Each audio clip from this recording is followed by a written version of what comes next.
There are quiet ways we self-sabotage, the hidden traps holding us back. Have you ever looked at your life and thought, why does it feel like I'm stuck in the same place, no matter how hard I try? It's like you take two steps forward and somehow life drags you three steps back. You set goals, you make plans, you even start strong, but somewhere along the way you sleep and then you don't even know how or why. Here's the truth most people never want to admit. Sometimes the enemy isn't out there, it's you. But here's the catch.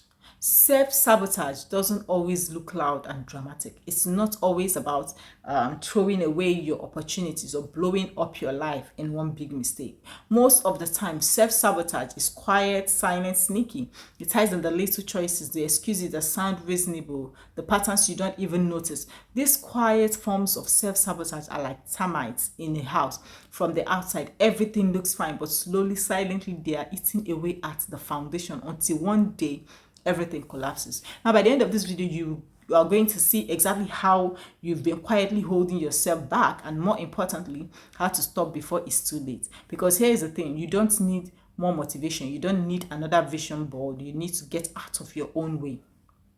So let's expose these quiet self-sabotage traps one by one. Number one, pretending to be busy instead of being effective.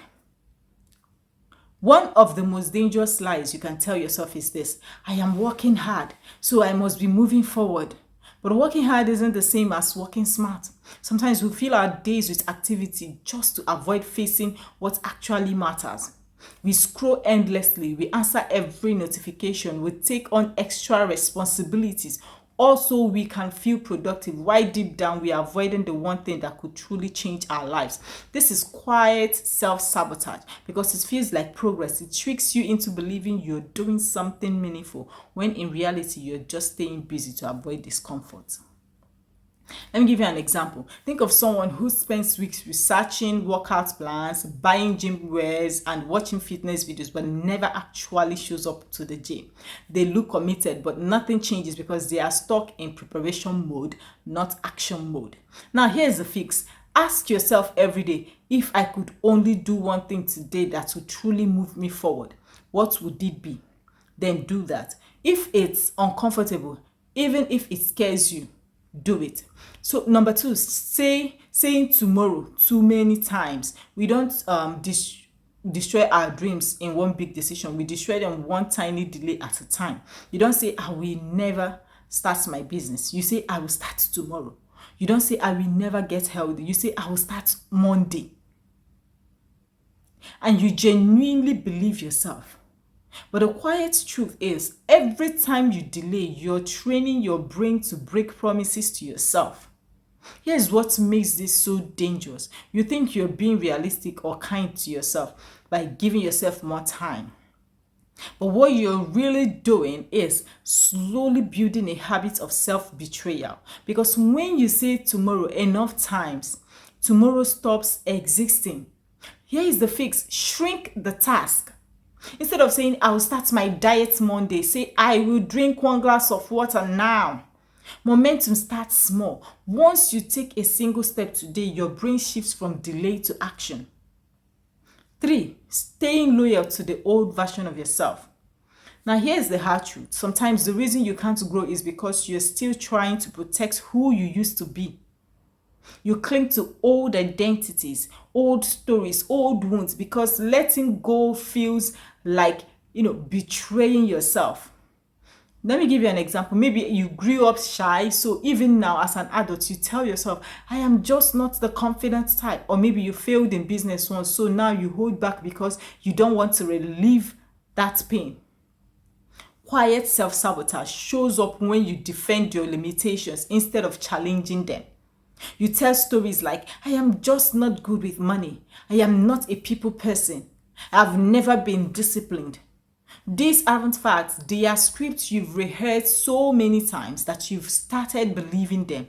And as long as you keep fighting to protect the old you, the new you will never be born. Now, here is how to fix it. Every time you catch yourself defending a limitation, pause and ask, is this truly who I am? Or just who I have been? Your past doesn't get to decide your future unless you let it. Number 4, overthinking as a form of control. Overthinking feels smart. It feels responsible. It feels like you're preparing for the worst. But here's what it really is: fear wearing the mask of logic.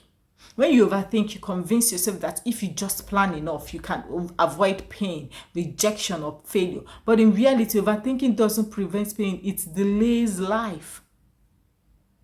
You end up stuck in your head, playing out 1,000 scenarios while life keeps moving without you. Opportunities pass, relationships failed, dreams expire.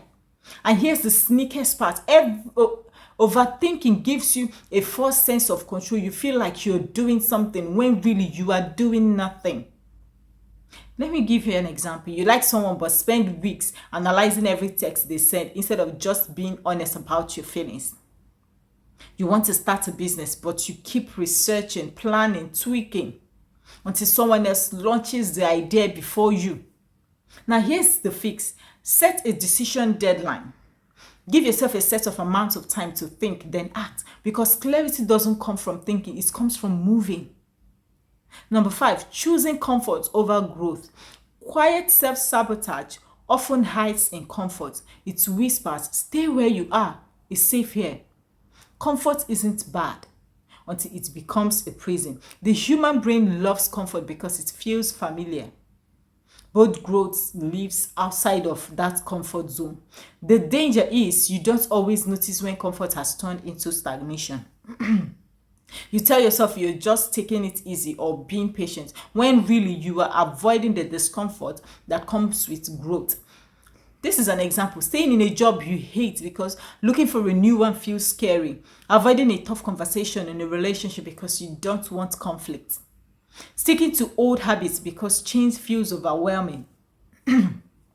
Now, here's the fix. Start asking yourself, is this choice serving my future or just suiting my presence? If it only suits you now but leaves you stuck later, it's self-sabotage disguised as self-care. Number 6, isolating yourself when you need connection. When life gets tough, most people retreat. They stop answering calls, stop reaching out, stop letting anyone see what they are going through. It feels safer that way. But here's what you need to know: silence can be poison. When you isolate yourself, you cut off the very support that could help you heal or grow. And slowly your thoughts become an echo chamber where only fear and self-doubt live. This is a quiet self-sabotage because it convinces you that you're handling it alone, when really you're drowning in silence. Now, here is how to fix it. Connection doesn't mean telling everyone everything. It means having at least one safe person you can be honest with, because sometimes the act of being seen is the first step to being free. Number 7, confusing distractions for happiness. We live in a world full of noise, social media, endless entertainment, quiet dopamine hits everywhere. And while none of these things are bad, they become self-sabotage when you use them to numb your dissatisfaction. You scroll instead of confronting loneliness. You binge watch instead of working on your dreams. You chase fleeting pleasures instead of lasting fulfillment. Quiet sabotage feels good in the moment, but in the long run, it robs you of the life you truly want. This is how you can fix it. Notice what you reach, notice what you reach for, like when you feel uncomfortable. Instead of escaping the feeling, face it, sit with it, because discomfort often carries the message you need to hear most. Self-sabotage isn't always loud or obvious. Most of the time it's quiet. It shows up in the excuses you believe, the comfort you cling to, the stories you tell yourself. But here's the good news: if you created these patterns, you can uncreate them. You don't have to keep living on autopilot, slowly chipping away at your own potential. Start by noticing. Awareness is the first step to freedom. Because once you see the ways you've been quietly sabotaging yourself, you gain the power to choose differently. Remember this: you're both the architect and the demolisher of your life. Every choice you make builds or destroys. So which will it be? Please remember to subscribe to this channel for more of this, and see you some other time.